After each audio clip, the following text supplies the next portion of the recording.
Hi అండి. So, మనం వచ్చేసి సెకండ్ దఫా ఎరువుల కింద మన మిరప తోటకి ఈ మ్యాజిక్ బూస్టరు నేను మీకు చెప్పాను ఆల్రెడీ దీని గురించి. రెనెసాన్స్ వాళ్ళది మ్యాజిక్ బూస్టరు. దాంతో పాటు 20-20-0-13 సో, దీంట్లో నైట్రోజన్, ఫాస్ఫరస్, కాల్షియం ఉండడం జరుగుతుంది. సో, ఈ మ్యాజిక్ బూస్టర్ ద్వారా మీకు రిజల్ట్ అనేది నేను మీకు చూపిస్తానన్న లైవ్‌గా. సో, ఇప్పుడు ఏస్తున్నాం కదా! సో, నేను మీకు ఒక వారంలో మీకు రిజల్ట్ ఏ విధంగా ఉంటుందో అనే దాని గురించి మీకు వివరణ అనేది ఇవ్వడం జరుగుతుంది. మీరు కనుక మిరప తోట వేస్తున్న రైతులైతే ఖచ్చితంగా మీరు మ్యాజిక్ బూస్టర్ అనేది మందు మీరు కనుక మొదటి దఫా కానీ రెండో దఫా కానీ ఎరువులతోటి మిక్స్ చేసుకుని మీరు వేసుకుంటే మీకు మొక్క కింద నుంచి అనేది మనకి సైడ్ బ్రాంచెస్ రావడం జరుగుతుంది.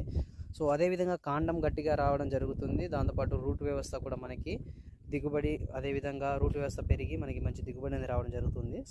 సో, మీరు ఖచ్చితంగా ఇలాంటి మరిన్ని అప్డేట్స్ కొరకు మన health farmer safe farmer YouTube ఛానల్ని సబ్స్క్రైబ్ చేసుకోండి. సో, మీకు ఈ మ్యాజిక్ బూస్టర్ ప్రోడక్ట్ కావాలనుకుంటే మనకి మహబూబాద్లోని విఆర్ అగ్రికల్చర్ సర్వీసెస్ వాళ్ళని సంప్రదించండి. సో, ఇది మనకి ఎకరానికి 25 కేజీల చొప్పున వేసుకోవాలి. సో, ఈ మ్యాజిక్ బూస్టర్ను 20-13 వేయడం జరుగుతుంది. సో, మొదటి దఫా కింద మనం డిఏపి దాంతోపాటు వచ్చేసి మనం కాపర్ మిక్స్ చేసుకుని వేసుకోవడం జరిగింది. సో, ఇప్పుడు వచ్చేసి మనకి 20-13 అదేవిధంగా మ్యాజిక్ బూస్టర్ వేస్తున్నాం. సో, నెక్స్ట్ దఫాలో మనం ఎటువంటి ఎరువులు వేస్తున్నామో అదేవిధంగా మనకి వాటి నుంచి వచ్చే ఫలితాలు ఏ విధంగా ఉన్నాయని దాని గురించి మనం వివరణ ఇస్తాము. సో, థ్యాంక్ యూ అండి. Thank you for watching the video. Have a nice day. జై హింద్.